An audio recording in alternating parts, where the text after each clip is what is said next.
Welcome to the Dr. Madeira Show, where he will discuss testosterone optimization and full body health for the high-performance modern man. Now, here's your host, Dr. Madeira. Hello, everyone. It's Dr. Madeira back today on my show, and today we have special guest, Dr. Mark. How's it going today? It's going well. How are you doing? Doing well. Yeah, so today we're going to discuss concussions, brain health, cognitive and emotional symptoms from concussions, etc.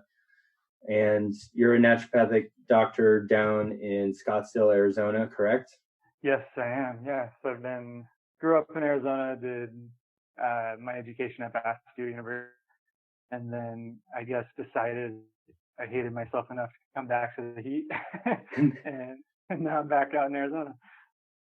Right on. Awesome. And we were just talking about you growing up playing hockey in Arizona and, the Arizona hockey and the roller hockey and all of that. So what got you into concussions and integrative neurology versus doing something else with your naturopathic degree? The true story is that it was a total accident. So I was an exercise physiology major in undergrad. I was a personal trainer and nutrition coach before Vestbiular, and then at Vestbiular, first year, I was honestly kind of disenchanted. I was like, I don't know if I want to do medicine. I think I want to stay more with athletes. I want to stay more in the coaching side of things. I don't know that I want to do medical stuff. And then the head of the Phys Med Club at the time, Dr. Anna Martin, called me. I don't know how she got my number and was like, hey, you should do this seminar. And it was this movement seminar. And that doctor was doing research with Dr. Carrick, who is kind of the founder of functional neurology. And she goes, hey, if you like this movement stuff, you'd like functional neurology. Nice. The neurology seminars. And then probably about 8 months in, it clicked. It was like 8 months of 25-hour weekends where it finally clicked. And I was like, oh, this is really, really cool. And I can see how all of this stuff actually explains a lot of the crap that I'm dealing with. And it just started to make a lot of sense from there, how I could apply all of this, not only to myself, but then just to current athletes, to former athletes, to people just who aren't functioning as high as they want to be. But then I've also had a history of head injury or head trauma or falls or car accidents, that kind of thing.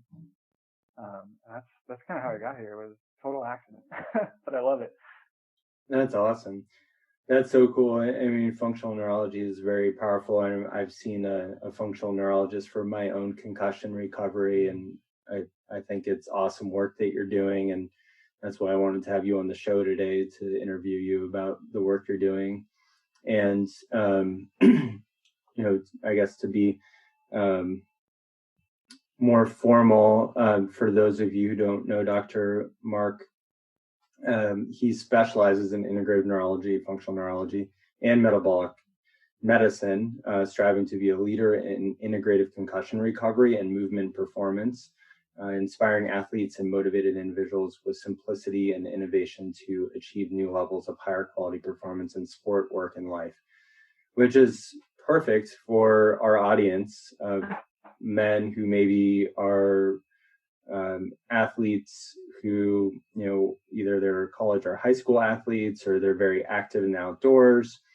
And a lot of the men that I talk to on discovery calls or current patients in their first visit, when I interview them, they all say that they've had concussions. I mean, not all of them, but I would say most of them. And it's coming up more and more. And it's usually not something that they even think is that big of a deal.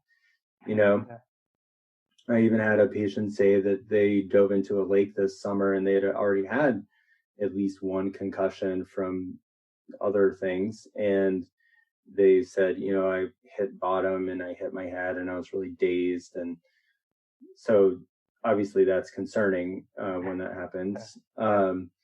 And I think a lot of guys, just the nature of being a man today is that, is kind of shake it off, shake everything off and keep going. And that's ingrained into us from, growing up as young boys throughout our whole life. And it's just kind of suck it up and keep going. Mm-hmm. And I think that can really be detrimental, especially when you're talking about the brain. And we were talking before we hit record about how some people later in life may be getting signs and symptoms of dementia in their 60s or 50s, and it actually could be from multiple severe or mild traumatic brain injuries. Yeah. And go for it. Sorry, go ahead. Oh yeah, I was going to say the research on CTE, on chronic traumatic encephalopathy, and that kind of Alzheimer's picture from either repetitive concussion, mild TBI, or even the subconcussive impacts, like it's really mixed. Like we can't say for certain, but there's just this weird trend of like, we can't ignore that. And then I thought it was really interesting that you were saying that the Amen clinics is like, no, it's very clear. SPECT scan the difference between a concussion and traditional Alzheimer's dementia. So I'm excited to see as more research comes out, how we kind of see it differently as a society, as a sports industry, as a fitness industry, that kind of thing. I'm excited to see that too. And how prevalent are concussions and traumatic brain injuries? I think you had a stat on that or something. Yeah, it's stupid prevalent.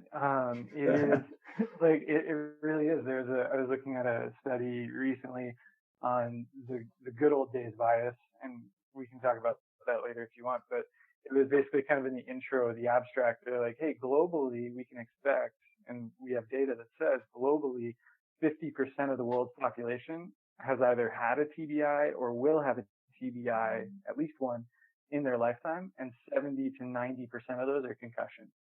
So basically, 50% of the world's population has had or will have a TBI, and 90% of those are concussions. So the way that I explain it to patients is like, when they're like, oh, I couldn't have had a concussion, it's like, scroll through Instagram because it's quarantine and you're not at coffee shops anymore. But like, scroll through Instagram and every other picture you see, every other person you see has either had a concussion or will have a concussion, at least one in their lifetime. So it's like every other person you drive by, every other person, like, it's that prevalent. When we look at sports-related concussion, there's an estimated 3.8 million a year. But it's also estimated that that number is really low because, like you said, athletes, particularly men, don't like to admit symptoms, don't like to report concussion. They want to keep playing, or they don't want to let their coach down, or they don't want to let their team down, or kids have even reported that they don't want their parents to be mad. So people don't report concussions. So yeah, like every other person that you see has either had one or will have one. So it's nothing to, I guess, be ashamed of. It's not a weakness thing. It just is a brain injury. It just is what it is. Don't be scared to report it. Talk to your doctor about it. Right. That's a really good point. And you brought up a lot of things that I think that I forget about not playing team sports anymore. The feeling that you would be letting your team down or letting your parents down or the community down. Recently, I was just, while doing some like admin work on Saturday morning, rewatching Friday Night Lights, the TV show. And, he gets a spinal injury. It's not I'm sure he had a concussion too, but the main quarterback, QB1, got a bad spinal injury at the T7, it was T1, C7 junction. And he was paralyzed, couldn't feel move his feet or anything after that. And it was, in a community like that where, it's obviously taking place in Texas, where it's like first football, then God, right? Yeah. And in communities where maybe it's not football, but another sport, maybe it's basketball, or maybe it's hockey, or ski racing, or lacrosse, or other contact sports. And baseball can even, in some instances, be a contact sport. So you could be letting down you feeling like you're letting down your community at large, parents, the whole community. And that was what it was kind of like the dialogue during that episode of that season 1 of Friday Night Lights, where he's like, I'm letting down my team. We're going to go to the state champions and win. And how big a thing that is for kids growing up in high school, and, and especially if that's basically what the whole community is looking forward to every Friday night. So I think that it's easy as an adult and as a physician to remember, if you played sports, it's hard to remember sometimes like how important it is to stay in the game for these kids, and in college sports too. And I think a lot of physicians and physical therapists are, if you're not like the team physician or something like that, that it's really easy to say like, okay, we're going to just take you out for a month, and like that's eternity. That's like, half the season or something. And I remember I was running cross country in middle school, and I got pretty bad knee inflammation, just like tendonitis or something like that, from running a lot of miles cross country on pavement and stuff like that. And I think I was out for a week and a half or a week, and that was a huge hit to my ability to keep competing and performing, because it was like I was winning a lot of races and one of the fastest runners on my team. So I never fully caught up to where I was in the beginning of the season after that. So, for concussion, I think in youth sports, they're still going by, is it like the 10-day thing, rule? Most docs, so the polio side, I think it's about 10 days, 14 days. But most docs, when you look at the research, will only get about an hour of concussion education. And that's one in 10 doctors doesn't get any concussion education. So most docs is just kind of, hey, rest until your symptoms go away. And they're still pushing the rest until your symptoms go away. There's nothing on CT, so you probably didn't have a concussion. Just wait till your symptoms go away, which is how it irks me. There's nothing on CT, so you didn't have a concussion has got to be the most flawed statement, because by definition, there is nothing on CT in concussion. So to have a concussion, you can't find anything on CT. If you do find anything on CT, it was more than a concussion. So when a doctor is like, oh, there was nothing on CT, you didn't have a concussion, just wait till your symptoms go away.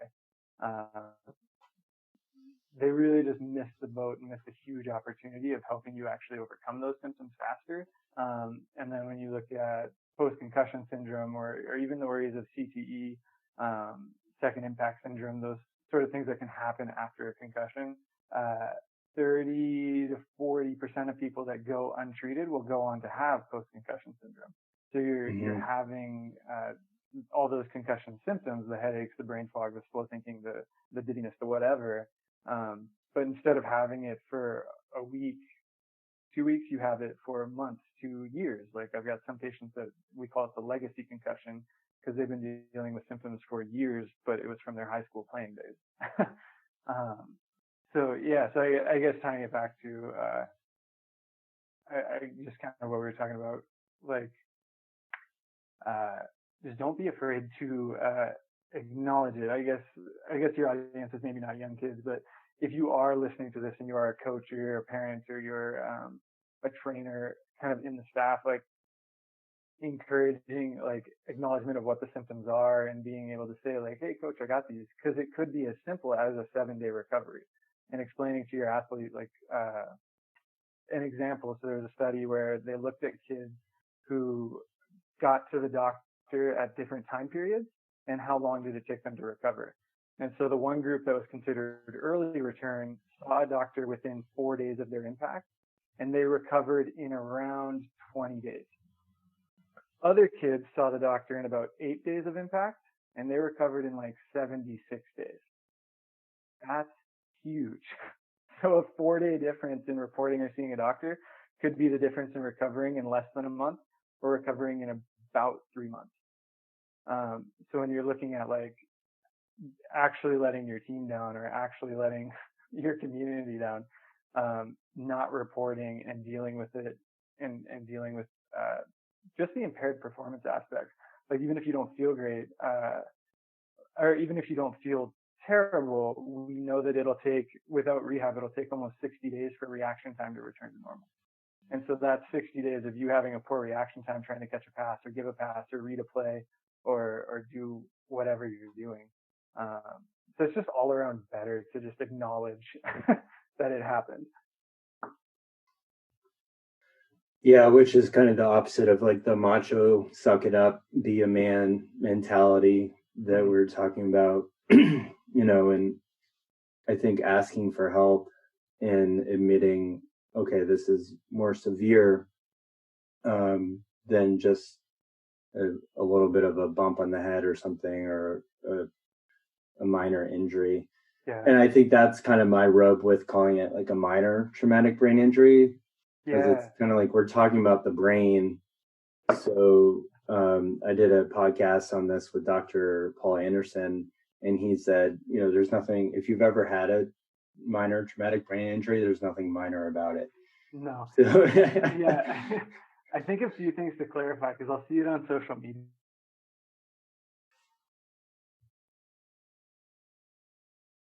Oh, I lost your volume for a second here. Hold on. Oh, did it freeze? Hold on. Hold on 1 second. Can't hear you. Oh, there we go. We're back. Okay. Yep. I can hear you now. Yeah. So I was saying, like, people who comment to doctors that do concussion work, they'll be like, hey, I'm dealing with headaches and blah, blah, and I was in a car accident, but it was 2 weeks ago, and I only had a mild concussion. And they like emphasize mild concussion. And I think one thing to clarify is there is no such thing as a mild concussion. When you're looking at concussion, you either had it or you didn't. There's mild traumatic brain injury, which I think is what confuses people, is there's mild traumatic brain injury, moderate, and severe TBI. Like that's how we categorize them. And to have a concussion, so you look at things like, did you lose consciousness? Do you have an altered state of consciousness, some amnesia? We look at a coma score. And in concussion, like why people I think say it's mild is, we also look at imaging. But when in concussion, imaging could be normal. You could have no retrograde, you could have no amnesia. You could have not lost consciousness. 90% of concussions don't lose consciousness. You would have only felt an altered state of consciousness for even like a moment, and you could have a perfect coma score.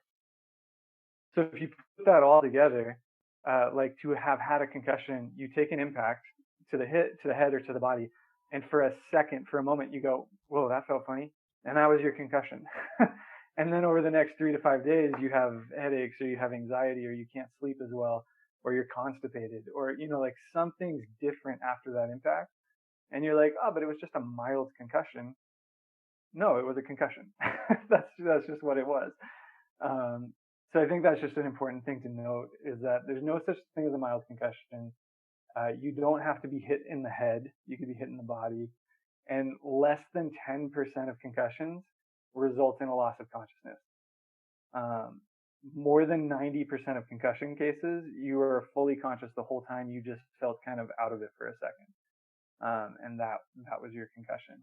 So I just say that because when I was growing up, when I was playing hockey, it was like you were soft or you were kind of weak for not just getting up after the hit.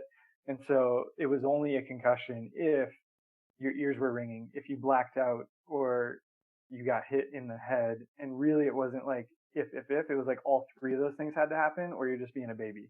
And that's just not true. Yeah, that's that. I think that kind of information sounds so severe now because, after the movie Concussion from 2015, and that's 5 years ago now, most people outside of sports are more acutely aware that, okay, this is really not a good thing to have this happening. And I've heard from people in youth sports that football from a youth sports level, entry level, is starting to be, quote unquote, I guess, endangered, if you will, where youth sports is, for football, is because of the film Concussion. A lot of parents are saying, well, I'm not going to put my child in that sport anymore because I'm not going to risk them getting multiple concussions and having CTE by the time they're 22 or something.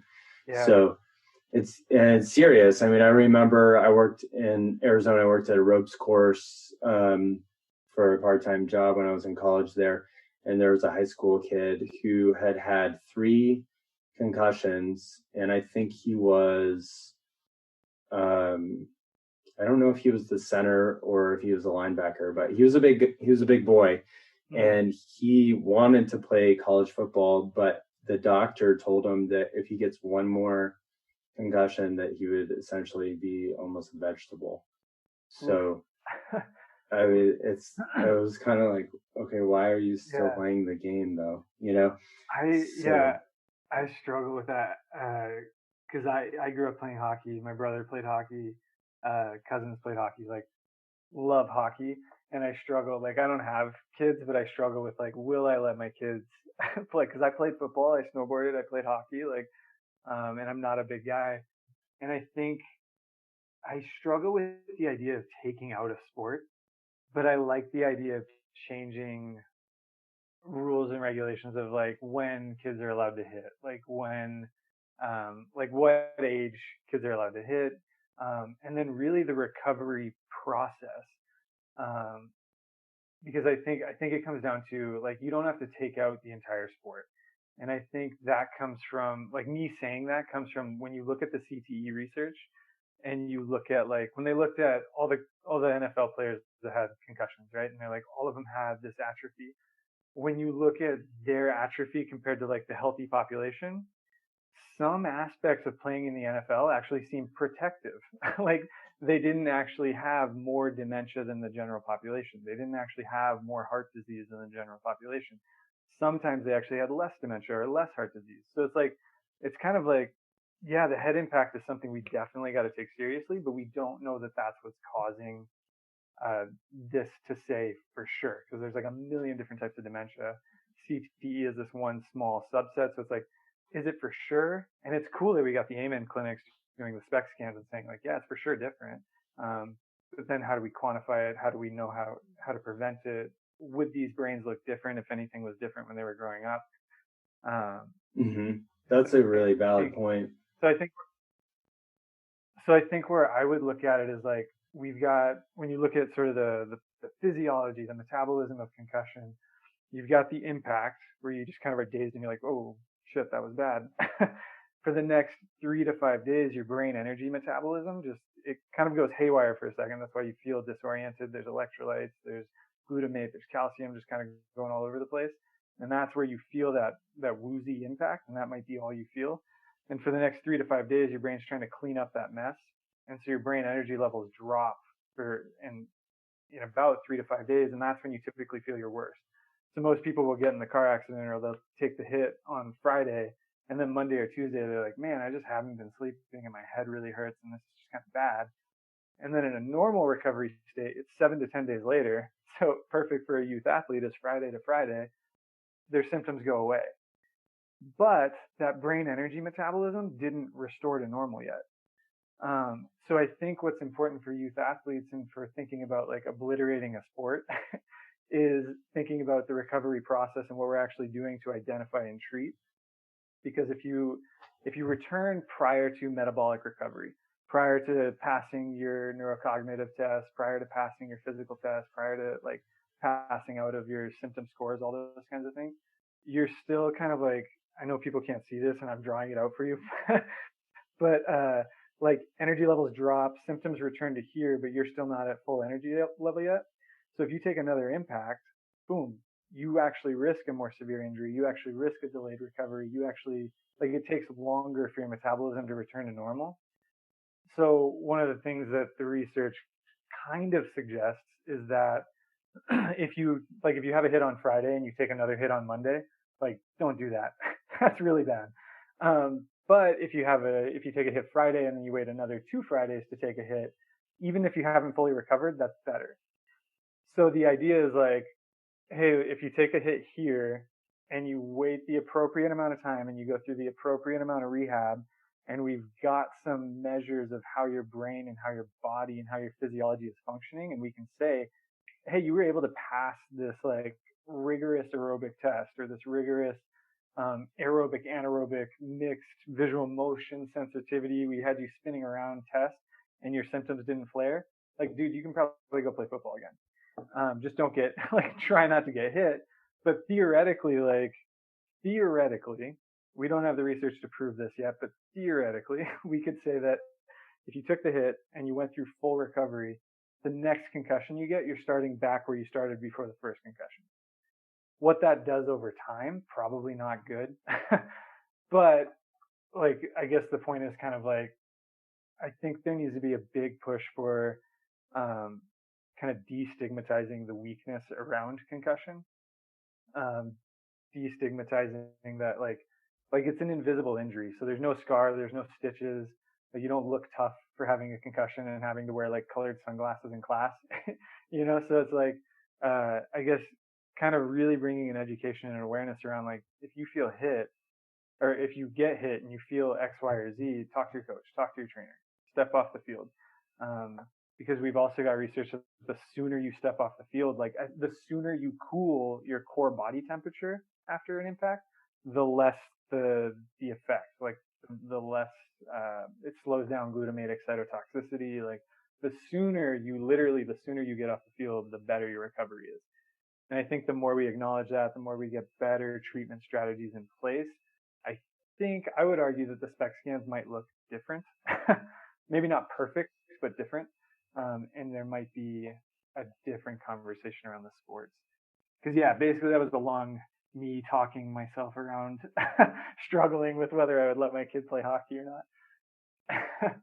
Yeah, I think you bring up a lot of good points about overall health, and there's something to be said for feeling like you're part of something, like a team, and growing up and the social aspect of being on a team and building self-confidence and all those things. So, I'm definitely not for people just saying like, oh, my kid's not going to play any sports. And I think on most sports where there's going to be any contact, there's a chance for concussions. And the other thing is, I grew up with 2 brothers.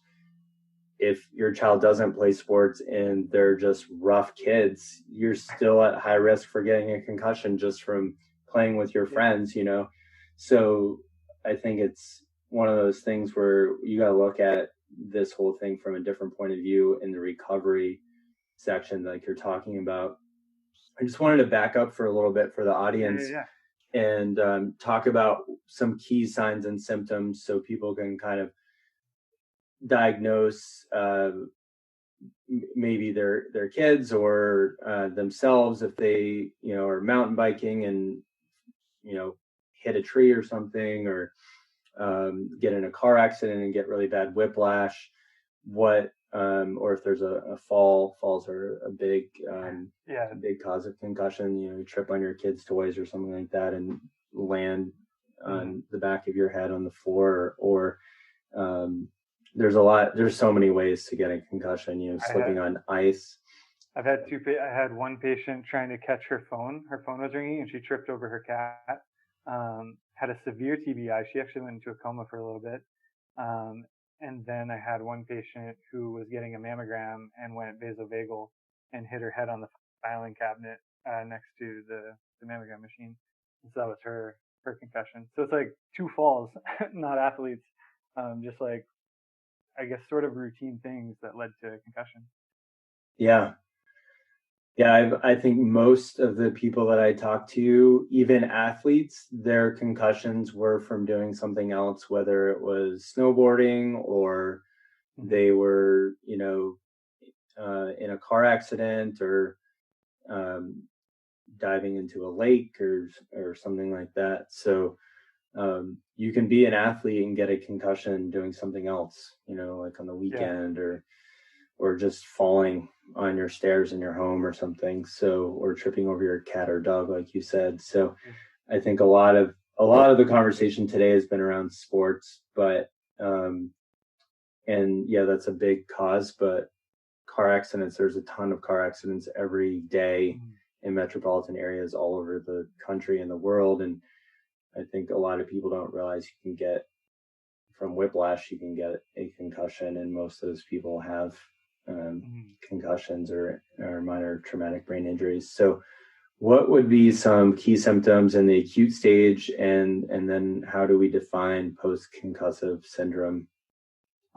So I'll give you, because there's a list. So basically, I'll read off a list I got written up here. But so basically, concussion, your brain affects everything. It controls everything. Like the reason you don't have to think about holding your head up right now and you're just sitting upright and not like, curse you, gravity. Like the reason you're like existing normally is because your brain's covering all that.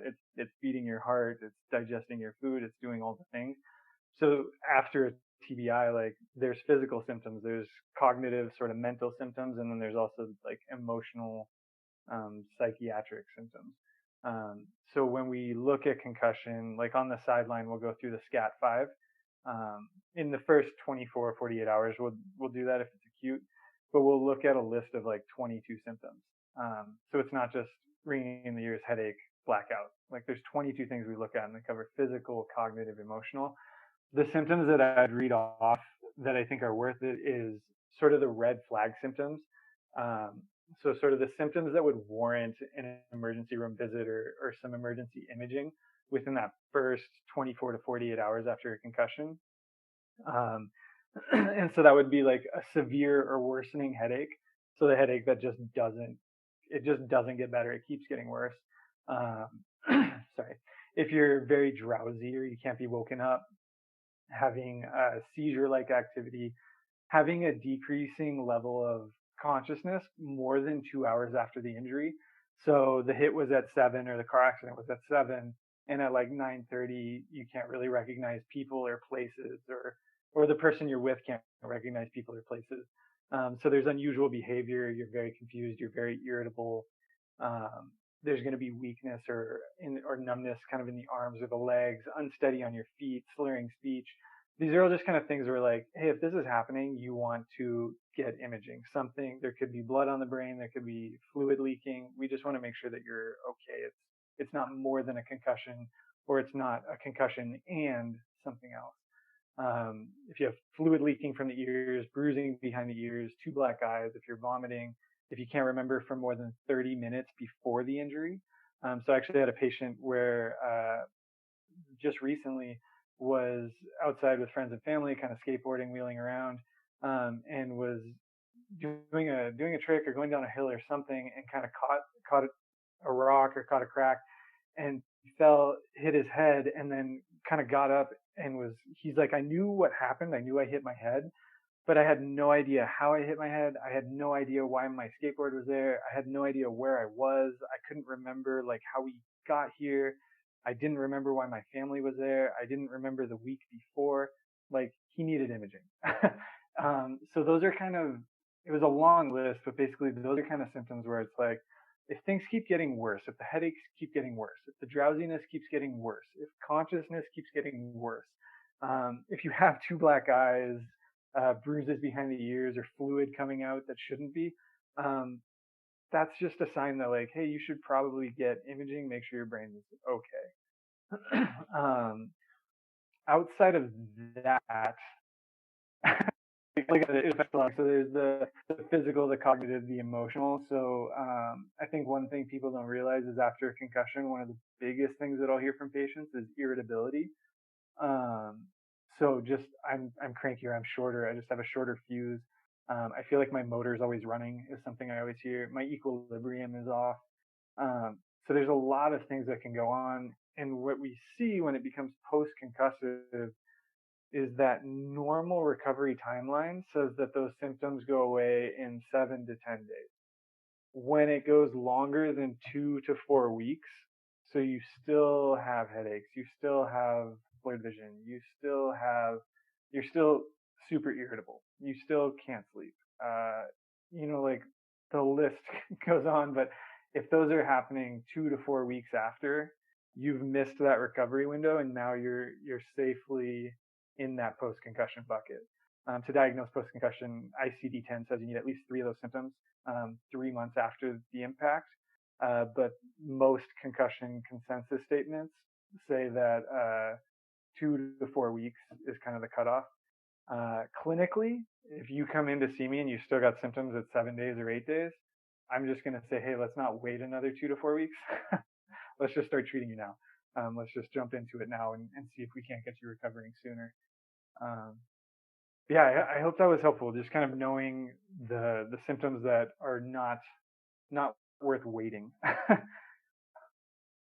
Yeah, I think that's really helpful for the audience to, distinguish when it's an emergency versus, kind of watch and wait and then, get to a doctor like yourself for more of the chronic care. With post-concussive syndrome, are you seeing a lot of things like anxiety or depression or executive functioning, where people are just having a hard time doing their daily job? For sure. A lot of the people that come to me are, by the time they come to a naturopathic doctor, they've tried a lot of things. By the time they come to a naturopathic functional neurologist, they've tried everything. And so a lot of times people are coming to me because they're like, hey, my work is not really going to give me much more time. I'm having trouble reading documents. It takes me 3 times as long, 4 times as long. Every time I do, I get headaches. I can only stay at a screen for this amount of time before I'm down for the rest of the day. And then a lot of times, we look at, because you were talking about when you were running and you got injured, like when I tore up my shoulder, separated my shoulder, blew out my rotator cuff, and I was out for 6 weeks. That was depressing as hell. Of course, there's anxiety around not knowing why I have symptoms. Doctors, they can't explain it. Like, my CT is normal. Like, why do I feel this way? And then it's depressing when you can't go out and do the normal things that you do. You can't, I mean, now no one can do anything with quarantine, but normally it's like you can't go to the concert, you can't go to the sporting event, you can't go to the restaurant, you can't, because it's just too much stimulus. And so, so it's very common that when someone's had symptoms for 6, 8, 9, 24 months, that they're down. The emotional symptoms definitely make up a big part of it. And like you had mentioned, a lot of it comes back to executive function. They're not able to just engage in their world the way they normally do. I saw a guy last week. He's a bull rider, kind of cowboy guy. And I shouldn't laugh because he's got a crazy history. A saddle slid on the horse and ran him into a car. A bull took its horn to his head. And he's just got stories, just lists like this. And he's like, I figured I should finally come in to see someone. But his big thing was, after a couple weeks of treatment, the big thing that was the most exciting for him was that oh yeah, when someone starts a conversation with me, it doesn't take me 3 or 4 seconds to realize I can just jump back into it. I can just have that conversation. So that was his most exciting. His mood was different. He was sharper. He was happier. But it's because that executive function was kind of not so happy from all the bulls taking him out. Yeah, that sounds pretty intense. I guess, for jobs like that where it's higher risk, it's probably par for the course. Yeah. And I'm just remembering some of the symptoms that I had this summer after the car accident that I had, where I was rear-ended in Seattle at a stoplight. I was stopped, and a guy had plenty of room to stop, but he was reading the news on his cell phone like a complete idiot. So don't do that, folks. Don't read and drive. If you need to read something, go home and read it. or pull over, just park and put your car in park and read the news if it's that important. But anyway, they were driving an El Camino, and if you don't know, an El Camino is basically the same weight as a 2-ton truck. So that's a pretty hefty vehicle. They made Chevys pretty strong back in the 70s. So anyway, I was dazed, and I just felt like I needed to lay down and, drink some water, and then maybe somehow I would be okay. And you can't think straight right away. Nothing's really logical. It's just like, oh, okay, I'm going to go to work now. And then, because a lot of people ask me, did you go to the hospital? And I was like, why would I go to the hospital? They can't do anything. And then even when I did see an MD neurologist, they had nothing but sleep medications for me, or pain medications I had headaches every day. I couldn't look at a screen longer than an hour a day. I couldn't go to concerts. I couldn't go to loud restaurants or bars to meet friends. I couldn't be in a car with music playing louder than like a 3 to a 5-10 volume on the radio for a long time. Most of what I was listening to for music that whole summer was like meditation music, basically the binaural beats. I would listen to the theta waves all the time just to calm the brain and help with that. There was a lot of irritability. It was hard to focus. Just being in pain all day long with feeling like someone was squeezing my head all day long with nothing that really worked or helps to help with the pain. Eventually, I got a marijuana oil that I had to massage into my scalp before bed, because if I did it during the day, I would fall asleep. But massage into the neck and scalp, and then that took away the pain. So it was like sleeping with an oily hair and head. But that was the only thing that really touched the pain for me. And you don't want to take NSAIDs like ibuprofen or anything while you're recovering from a concussion. So I didn't take any of those things. And yeah, it was brutal. I think I was off social media for 2 to 3 months, which, for a business owner, that can be like almost suicide today for an entrepreneur. Because there's people, if you read like Gary V's Crush It or something like that, it's like post every day on 8 platforms, So it's, you can't do that. And then there's the regular, for a doctor, there's a regular like computer charting and all the stuff you have to do on a computer. So once I was done with that, I was done for the day. Yeah. And then I think I even cut down my work days, because I was doing functional neurology.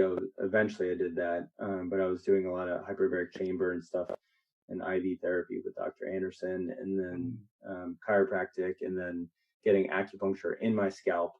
So it's like I looked like Hellraiser probably with all these needles in my scalp, in my neck. So my days Monday through Friday were focused more about recovery, and I think I worked 2 or 3 half days a week, if that. And it was basically just like maintaining current patients the best I could. But so it was brutal. It took a while for me to get to a place where things were not as bad. And then I remember that fall, because Seattle weather can be pretty brutal if you have seasonal affective disorder. That was a lot more severe. So once it started getting dark and rainy, it affected me a lot more than it did before. So, feeling more depressed, and then in the beginning feeling more irritable, like you said, and agitated. So those were a lot of my symptoms. And it was actually the functional neurology. Yes, I was doing a lot of other things, but the functional neurology, I felt like, pulled me out of the depression more than a lot of other things. So for anyone listening, if you can find Dr. Mark or find another functional neurologist near you, it's definitely, I think life-saving. And then we read about, like suicide with NFL players who are retired and then we find out later they had CTE because they're, they're committing suicide by shooting themselves in the chest so that their brains can be sent to the lab and be diagnosed with CTE. And then, a while back I was reading about a famous BMX biker from the X Games, and he had CTE and committed suicide as well. And then they found out after, because the diagnosis is afterwards. But so if someone's depression is that severe, it's I guess what I'm getting at is I'm a really big proponent of functional neurology as a solution, as the treatment plan, a big part of it, because that could pull someone out of a really bad depression where they're considering something like suicide as a solution. And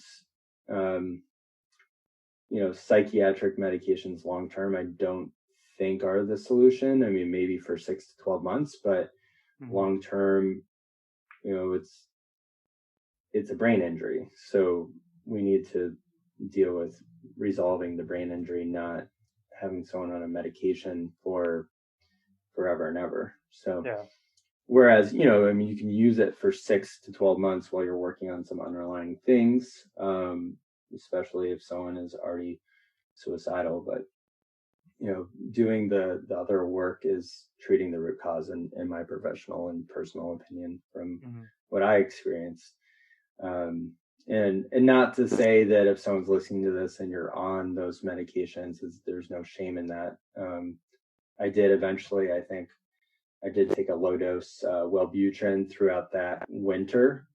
And then I noticed such a strong correlation between the injury and between the weather that it was like, well, I'm using light therapy, I'm using, a happy light, I'm using Wellbutrin, I'm taking other herbs and supplements and things and doing functional neurology. And then eventually it was like, okay, let's just go to sunnier places, as much as I can. And, some people, I think, just their constitution needs to be in a different environment, but not everybody has the luxury to move to a sunnier spot.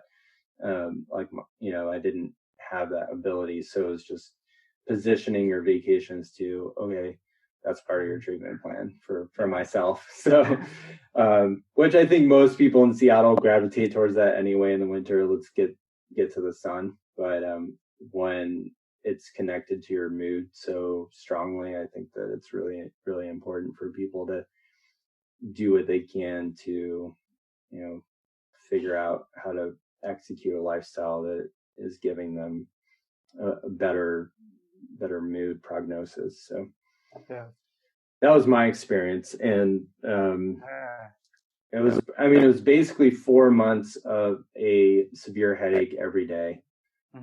So and that's why I say, for me, there was nothing really minor about it, because it was like, I was 3 years into having my own clinic, and I had a lot of things that I was about to execute that I had to put on hold.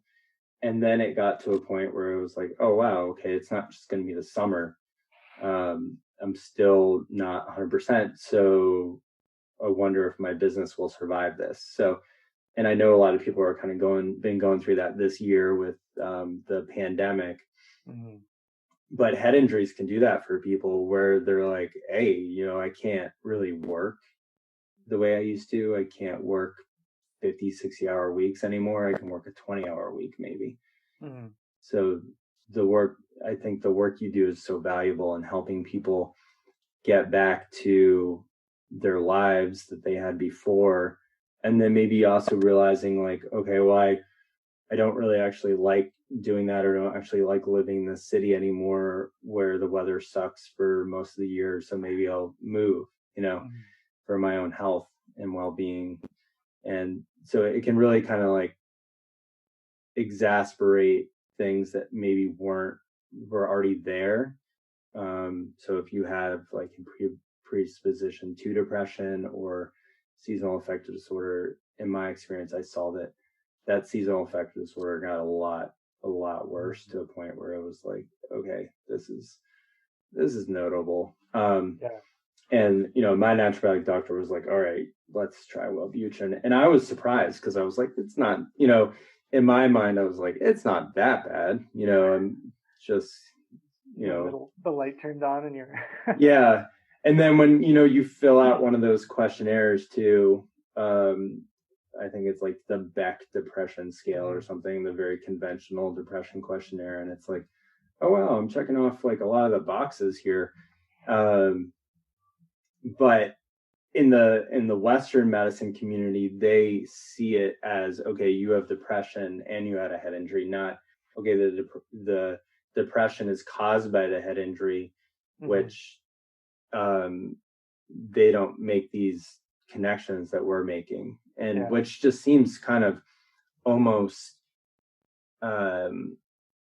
idiotic, because in their minds it's like, okay, neurology and psychiatry are separate specialties.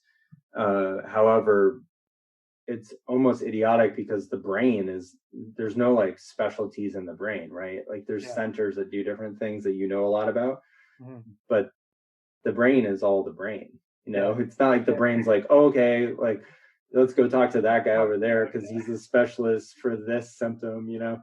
So I think I'm laughing because I think it's kind of funny that's how medicine has come to see the brain, where like the work you do and the Amen clinics and other functional neurologists and people who specialize in this kind of health, it's like, okay, it's all connected. Do you want to talk maybe more about some of those connections for people, like the gut-brain connection, and maybe some other long-term symptoms that you've seen in your patients maybe recently with head injuries? I think so. I think one thing that's kind of cool or timely is to kind of talk about what you were saying, is like when we're trying to predict like who might actually go into post-concussion syndrome, like who's high risk of post-concussion after a concussion. We see that like you had said, if you had depression before your concussion, it really kind of makes it apparent. We kind of see that people with pre-existing anxiety, depression, pre-existing headache disorders, pre-existing whatever, following the concussion, it tends to amplify.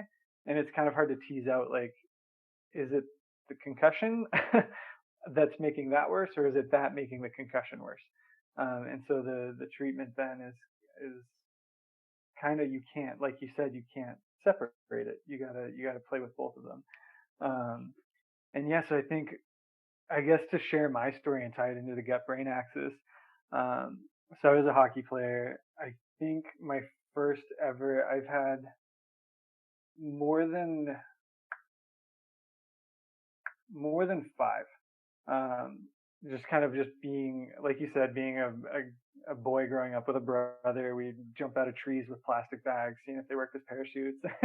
I think my first concussion that I can remember where I actually did black out for a second was in Wisconsin. We were visiting family, and we're running around by the lake and stuff, and we're playing soccer, and my mom and I were both running for a soccer ball, and my mom was as competitive as I was, and she wasn't going to stop, and I wasn't going to stop, but I'm like 7 years old, boom, smokes me, and I just go down, and all of a sudden I came to, and I was like, oh, whoa, my mom's laughing over my head. But so that was my first. And then playing hockey, I said before the show, I'm like 5'8", fully hydrated after yoga. Like, I'm not a big guy. And so playing hockey like through high school, it was a notable game when I didn't take a hit that just dummied me. Like, every game there was at least one hit where everyone would wonder if I was going to get back up and then how I was going to get back up. Like, but I would just pop up and I would keep going. But there was 2 notable. So like throughout all of that, my symptoms were like, I got lucky. My symptoms were mild headaches kind of through the front of my head, really bad insomnia. So that was not lucky. And anxiety to pair with the insomnia. So like my whole life, I didn't really deal with dizziness. I didn't really deal with fatigue or kind of the executive function brain fog, it really was like I never slept. I was always anxious, and I always had like a low grade, like 3 out of 10 headache kind of in the front. And then in college was when I was playing with the big boys, and I was not a big boy. And there was 2 hits in particular, one in New Mexico and one in California, kind of at different points of the season. And playing club hockey, we didn't have the staff of like trainers and doctors and stuff. So it's like, I took one hit, like I knew I had to take the hit to make the play. I took one hit. I took me like 3-4 breaths to get the wind back in me. I didn't know which way the bench was, so I was just kind of like holding onto the wall to get back to my bench.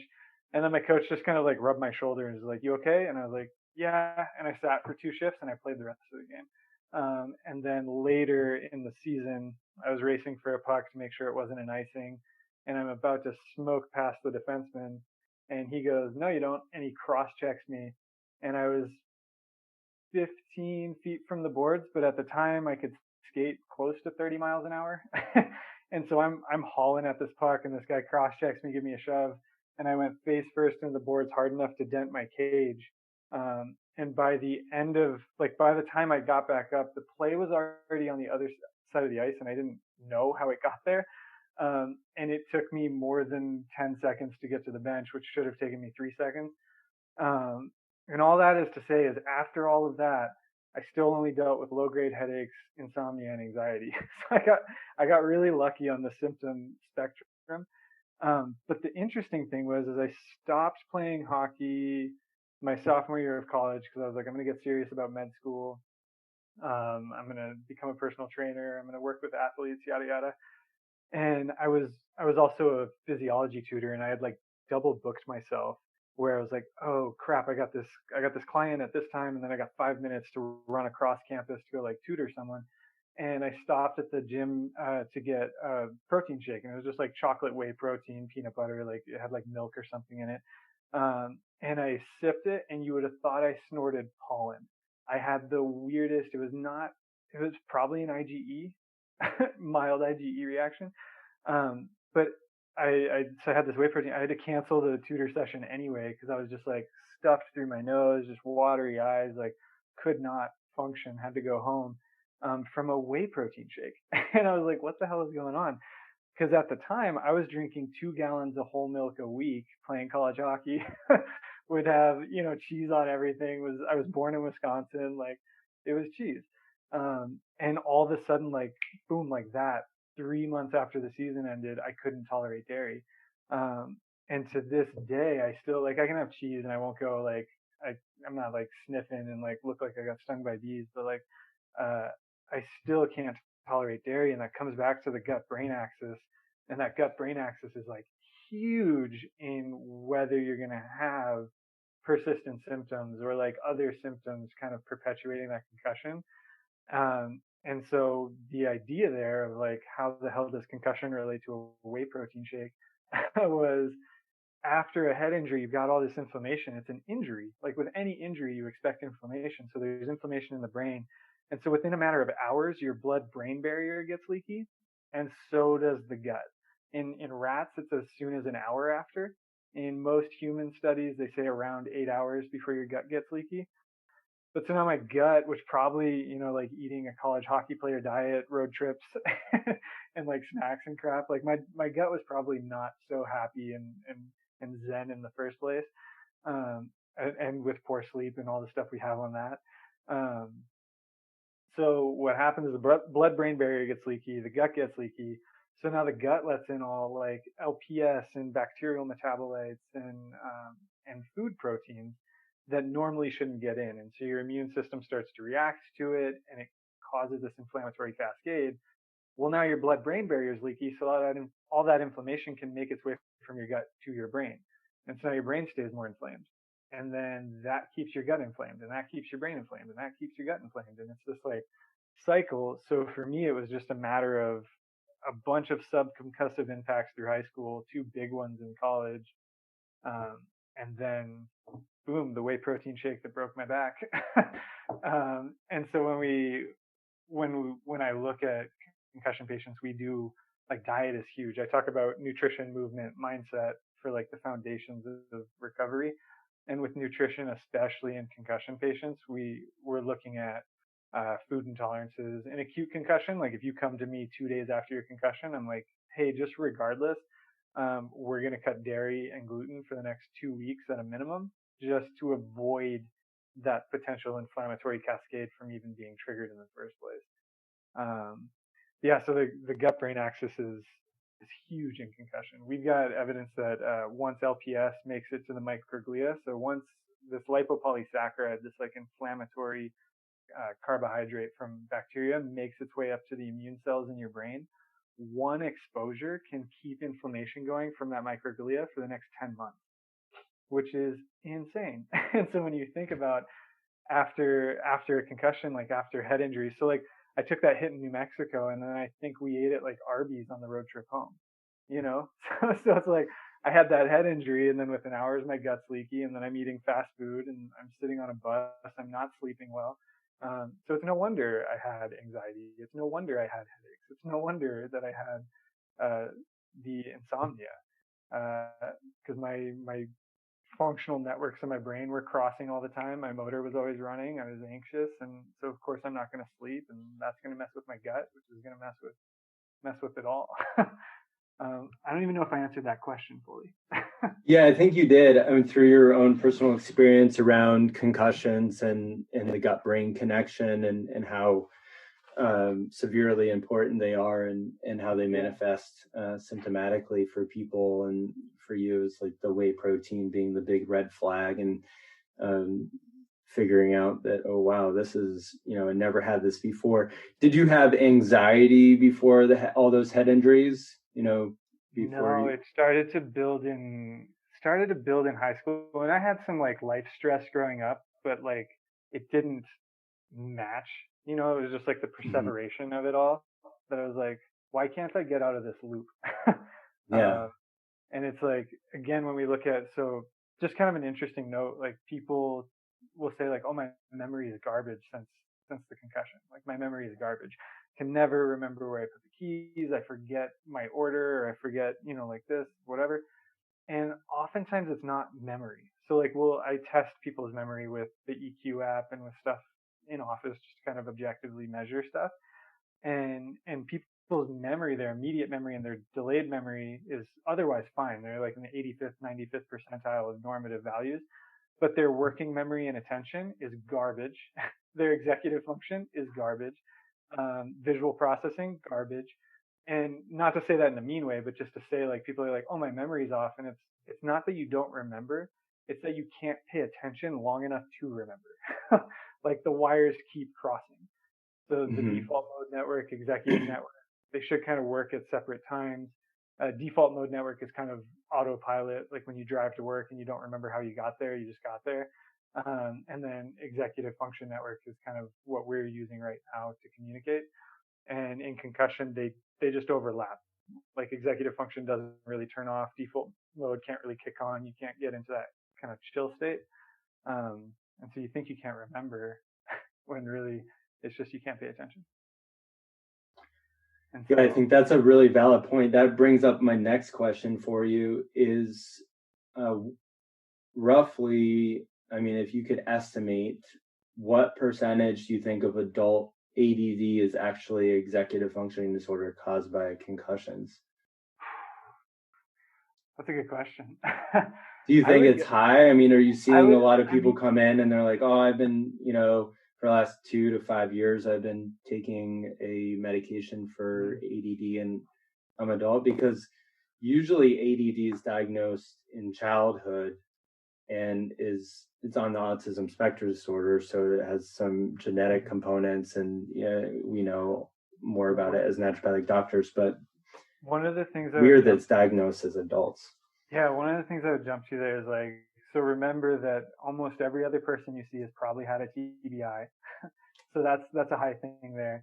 And then when you look at Dr. Nathan Kaiser actually had a good post a few weeks ago, maybe a month ago, on Instagram, where he's also a functional neurologist. He's one of my mentors, does a lot of TBI, dysautonomia stuff. And he had a post that was like, hey, what do concussion and ADD have in common? And it's saccades.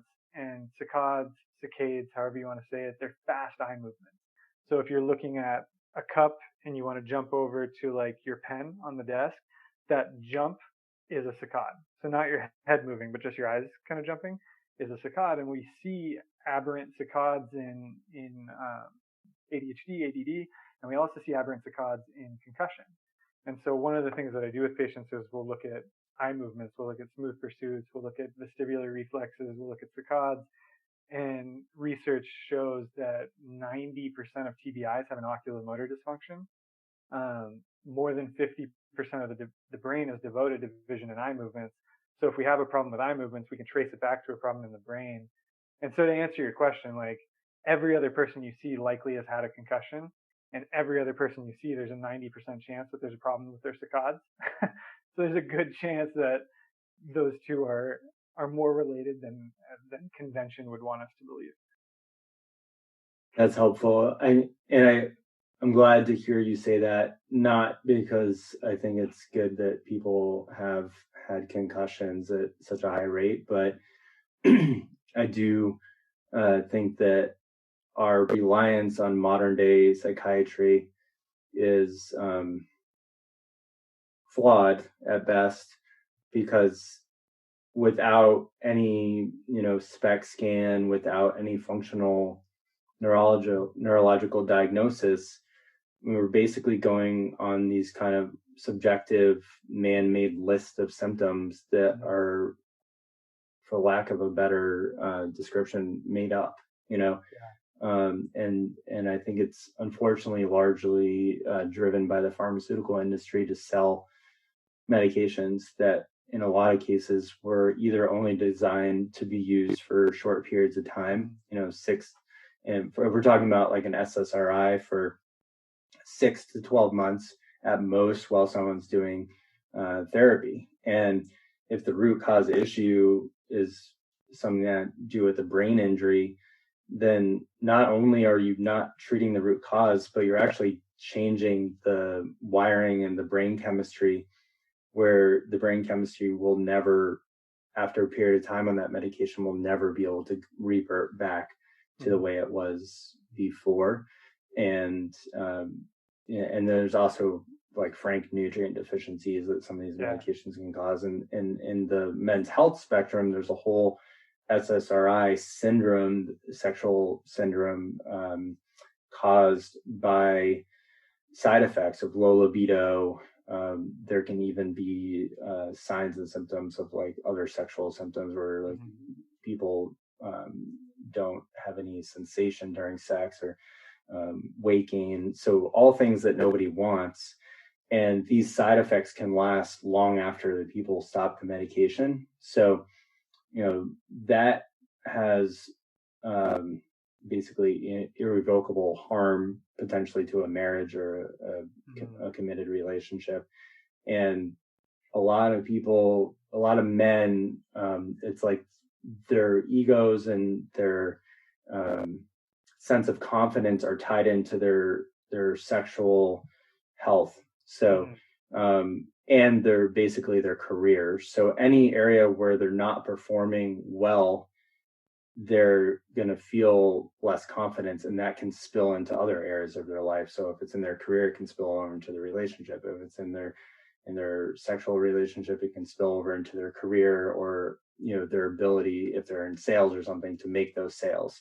So that's why I bring it up, because, having that information, like basically from your point of view, they look the same. There's not really a difference between this ADD and the concussion, the way that they're presenting to you. That's huge. And, hopefully if anything people get from today's podcast is like, please go see a functional neurologist. Please go see Dr. Mark, contact Dr. Mark.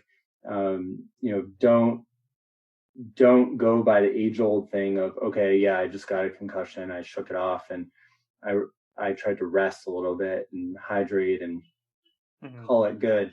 And I've done other podcasts about concussion, so the listeners can go back and listen to those too if you need more information, or if you're a family or friends want more information. But basically, this is something that is life-changing, could be life-changing for the worse for a lot of people if they don't get the care that they need. And yes, prescriptions may be helpful for a period of time. It was that's why I shared my story. It was for me for a period of time, but it's not, a long-term solution. And, if you actually didn't have anxiety or depression before, or ADD before the concussion, or before the beginning of multiple concussions, then you probably actually don't have that diagnosis. You probably have post-concussive syndrome. And I think there's a lot of people walking around that don't know that there's more of a solution, and they're relying on things like either sleep medications for the insomnia or other medications during the day. Maybe it's Xanax for or Valium for the anxiety if it's having a lot of anxiety, or antidepressant medications, and that's like the go-to. But there's actually, the research on that is not great. So, and the side effects are severe, as I mentioned. So go see a functional neurologist. It's the short thing I'm just trying to get at. Yeah. Do you have, I know you wanted to share more about apps. Let's get into those, and then we can share about how people can get a hold of you, and if there's any other parting comments you want to share. Yeah. So one of the apps that I've been using recently that I'm stoked on is EQ Brain. So anyone can download it. But it's EQ Brain. It's from Highmark Tech. It recently got FDA approved, being used by the NHL Alumni Association, being used in the NCAA right now. But it's been really cool for me because, like, if you set up with me as a patient, I give you a registration code, and that's how you download the app. And that allows me to see your data. But if you want to just see how your brain is functioning, like, you can go download it whenever you want. But it's a really cool way that they put it together is you just play games. And I can see like influences of TikTok in there, but you just play games. Like you gotta swipe arrows to make a song. Like you've gotta try to connect all the dots as fast as you can. You've gotta hit a baseball as fast as you can. And we're getting basically a King Devic test. We're getting executive function test. We're getting the best posture test. The accelerometer in your phone is actually sensitive enough and approved enough to do a best posture score. So basically, like virtually, if you're working with me, I can see several different cognitive parameters, visual parameter and balance parameter, without you ever stepping in the office. And then for yourself, like you get all those parameters as well. But what's really, really cool about it is your brain changes up and down all the time. So like you have a bad night's sleep and a crappy meal, you're going to not do so hot the next day on something, but then you catch back up. And so what we get is over time, the more you play the games, which is like 3-5 minutes a day, if you're aggressive with it, we get kind of trend lines of like, oh, this is what Dr. Sam's brain is averaging at for reaction time, or averaging at for executive function or visual processing. And so say you're an athlete, you're in the military, you get in a car accident, whatever, you're just a person who knows you're at risk of concussion. They've got a recovery check-in function. So you can check off the symptoms, you can take the quick exam, the full 7 tests, and now we've got a true functional baseline. It's not just the preseason baseline, one test that we use for the next 12 months. It's a continually updating picture of your brain so that the moment of impact, we know how you were functioning yesterday, the week before, which is really, really cool, because then we can say, oh, hey, your hardest hit area was visual processing and executive function. This is how I'm going to tailor my supplements. This is how I'm going to tailor the functional rehab. This is how I'm going to tailor your exercise, your meditation, whatever. Like we can change all that up based off of which specific parameter was knocked off course. So I just think it's that's one of the ones that I wanted to talk about, because anyone can download it. I won't see your data. Dr. Sam won't see your data. It's just for you. But it's kind of cool to see where your brain is at and see how your diet, how your sleep, how your stress, how whatever affects your brain on a day-to-day basis, which is really cool. I don't get any money from Highmark. I should say that now. But it's just been one of my favorite things to play with recently. That's awesome. I'm going to download that app, and it's called EQ Brain. Yeah. I'll check that. I'll check that out. Nice. So it's got kind of like a brain icon. That's awesome. Yeah. The bluish background. And how does that compare to something like Luminosity or other brain apps? So like there's Luminosity, I believe there's like Brain HQ. The idea there is this is designed to be used as a sideline concussion assessment.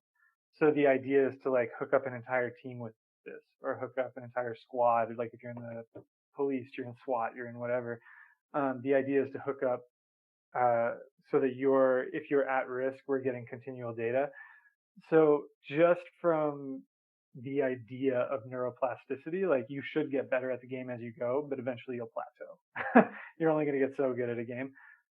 Luminosity, Brain HQ, things like that are designed to be more training. So designed to be more like exercises. This is designed to be more of like almost like an Oura ring, where like you're not going to get better at it. It's just giving you data. And you can make that data better or worse based on your sleep or based on your diet. This is just kind of looking at brain function and giving you a cognitive, visual, and kind of proprioceptive balance check on your body. Whereas, yeah, the other apps are more like training, games, exercises. And do you think the other apps have any value for somebody with post-concussive syndrome, or do you think that they're more just for like memory and stuff like that? The one that I've heard being used for concussion and for rehab was Brain HQ. I want to double check that it's actually called Brain HQ before I say that. Sure. Brain HQ. Yeah, so the one that I've seen, yeah, this is it. So Brain HQ. Nice. Brain training, raising the bar. Yeah, so that one was recommended, blanking on his name right now. Functional neurologist up in Canada, did a lot of concussion work with like Olympic national level people. And he recommended this app for his concussion patients. Oh, that's cool. Luminosity, I've just heard mixed things in the pop culture world, but I haven't dove into it myself. So that's the only reason I say this one is because I've heard this from another clinician using this who's very much in the TBI world. Right on. And do you have any parting comments that you want to share with the audience, or anything that we didn't touch on that you want to get into real quick? I think the biggest takeaways is that concussion is more common than you think, but it's also like, I don't want this conversation or other conversations to scare people. Like, there is hope. Neuroplasticity is a thing. Like, you can get better. Like, I've had patients that literally couldn't walk or drive by themselves that are now walking and driving by themselves. Like, we've got, bull riding guy who wasn't able to have conversations, who's now having conversations. We've got, I had an MD whose brother was an MD neurologist, and she was kind of stuck. And now she's back to seeing patients, full practice, everything. So it's like, it sucks. Like, TBI sucks. It's a long process. It is not a linear recovery, but like, progress and recovery, even if not 100%, can be made. I hope that gets conveyed, and if not, just remember this part of the podcast. Excellent. Thank you so much for being on the show today. I appreciate it immensely. And how can people reach you? So my website, Dr. Heisig, so DrHeisig.com. So drheisig.com. That's where people can kind of see. I've got, if they want to really dive into like what's going on with the gut-brain axis, what's going on with headaches, what's going on with sleep, like I've got I try to keep my blog pretty updated. If you're not interested in like long form, I'm on Instagram at Dr. Mark Heisig, just Dr. Mark Heisig. I like once every 3 weeks will post a TikTok. I don't dance, but Every now and then I post on TikTok, but yeah, largely I try to be really accessible through social media, through Instagram. My Instagram is linked with my Facebook. I don't post anything different on Facebook. And then there's my website, drheisig.com. Awesome. So everybody go follow Dr. Mark Heisig, and thanks again for being on the show today. This was awesome. Great chatting with you. Appreciate it. It was fun. Yeah. And you're doing all telemedicine now, right? Yes. COVID has pushed me in that direction. So hooking people up with the EQ, there's some different apps and different things that if they have devices at home, iPads, iPhones, smartphones, we can actually track autonomic function through pupil size. We can do all kinds of fun things to really make it a dynamic recovery process, even from quarantine. That's excellent. Great to hear. So everybody, again, reach out to Dr. Mark. Please share this podcast with friends and family. And if you're already been a long-time listener, please give us a 5-star review on whatever platform you're listening on. Until next time, take care of yourselves. Now here's for my mandatory disclaimer. This is a medical information podcast and is only for general information purposes. It does not substitute or constitute the practice of medicine or any medical practices, including the giving of medical advice to any individual. And please observe that no doctor-patient relationship has been formed here. This medical podcast offers health, hormone, fitness, and nutrition information and is designed for educational purposes only. You should not rely on this information as a substitution for, nor does it replace professional medical advice, diagnosis, or treatment. If you have any concerns or questions about your health, you should always consult with a physician or other healthcare professional. Do not disregard, avoid, or delay obtaining medical or health-related advice and appropriate treatment from your healthcare professional. Users should seek the care of their physician or healthcare professional for any such conditions. The use of any information provided on this podcast is solely at your own risk. The contents and topics of this podcast have not been evaluated by the FDA nor approved by any other government or official body. The topics and content covered is not intended to diagnose, cure, or prevent any disease or disorder of any kind. Developments in medical research may impact the health, fitness, and nutritional advice that appears here on the podcast in the future episodes.